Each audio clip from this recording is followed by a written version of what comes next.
अस्सलाम वालेकुम व्यूअर्स। आज हम बनाने जा रहे हैं pasande, beef pasande.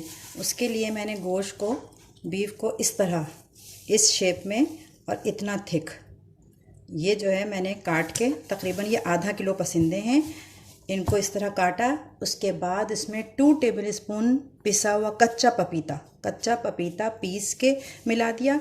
1 table spoon अदरक लहसुन डाल दिया। 1 टीस्पून पिसी हुई लाल मिर्च, हाफ टी स्पून हल्दी और 1 टेबल स्पून पिसी हुई धनिया। ये सब सारी चीज़ें मैंने डाल दी। और अब मैं डालूँगी 1 टीस्पून कुटी लाल मिर्च, 1 टीस्पून काली मिर्च और 3 टेबल स्पून पिसी हुई हरी मिर्च। अब इन सबको मिक्स करके मैं तकरीबन 2-3 घंटे के लिए रख दूंगी। फिर इसको किस तरह चढ़ाना है वो मैं आपको बताऊंगी। अच्छा व्यूअर्स, 2 टेबल स्पून मैं इसमें सरसों का ऑयल भी शामिल कर रही हूँ। 1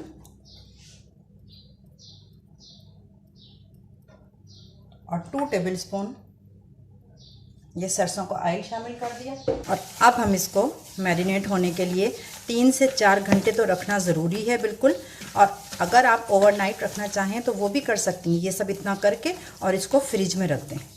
फिर दूसरे दिन आपको पकाना हो तो अच्छा है, इसके अंदर सब मसाला जो है वो एब्जॉर्ब हो जाएगा, अच्छे से गलावट आ जाएगी। दूसरे दिन भी पका सकती हैं, और अगर आपको जल्दी है तो लेकिन फिर भी 3-4 घंटे तो इसको मैरिनेट होने के लिए रखना ही रखना है। ये देखें व्यूअर्स, ये मसाला लगा के मैंने रखा था, लेकिन उसमें जो है मेरा तली हुई, उस वक़्त प्याज नहीं तली हुई थी और दही फेंट के मिलाना था।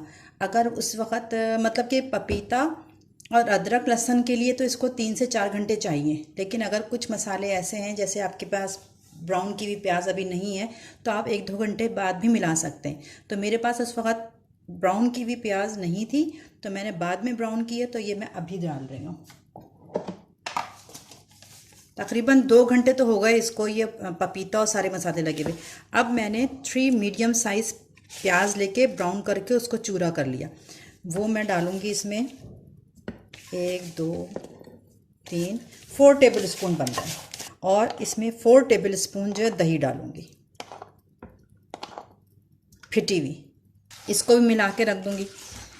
मतलब कि मेरा कहने का, अगर आपके पास ये प्याज और दही वगैरह सब रेडी है तो आप उसी टाइम सब साथ भी लगा सकती हैं।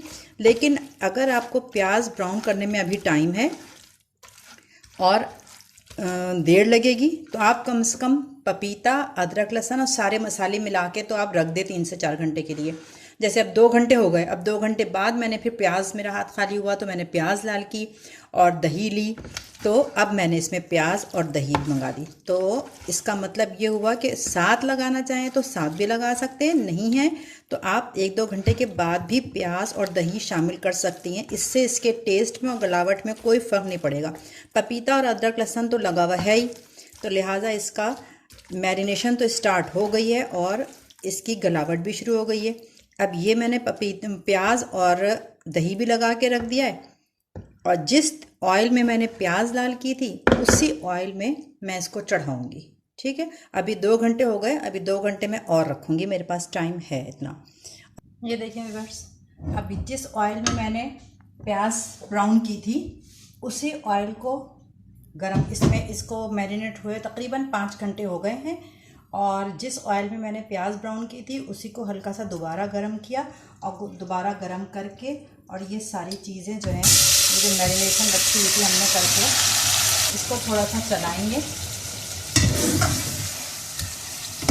भूनने के लिए। इसको थोड़ा सा भून के, और फिर मैं इसमें, गलावट तो लगी हुई है लेकिन और ज़्यादा अच्छा पकने के लिए मैं इसका कुकर का ढक्कन बंद करके इसमें थोड़ा सा भून के मैं इसमें पानी डालूँगी। पानी डाल के थोड़ा सा और ढक्कन बंद करके इसको प्रेशर दूँगी, तकरीबन वही 10 मिनट का।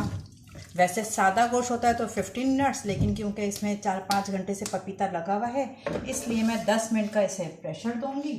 और उसके बाद जो है 10 मिनट बाद खोल के मैं आपको दिखाऊँगी कि कितना गल चुका है और कितना क्या इसकी लुक कैसी नज़र आ रही है। ठीक है, ये देखें, ये पसंदे जो हैं वो रेडी हो गए बहुत गले हुए, बहुत टेस्टी। इसके साथ मैंने हरी धनिया पुदीने की चटनी बनाई है और ये हरा वाला रायता, यानी कि हरी धनिया पुदीना लहसुन की जो चटनी होती है उसको दही में मिला के ये हरा वाला रायता बनाया है, हरी धनिया पुदीने की चटनी बनाई है।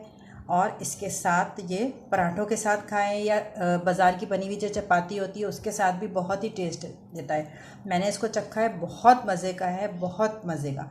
आप इस रेसिपी से पसंदे बनाने ट्राई करिएगा और अगर पसंद आए तो कमेंट करके मुझे ज़रूर बताइएगा कि आपको ये रेसिपी कैसी लगी। और मेरे चैनल को सब्सक्राइब भी करिएगा ताकि मुझे हौसला अफजाई हो और मैं इससे अच्छी डिश लेके आऊँ आपके लिए।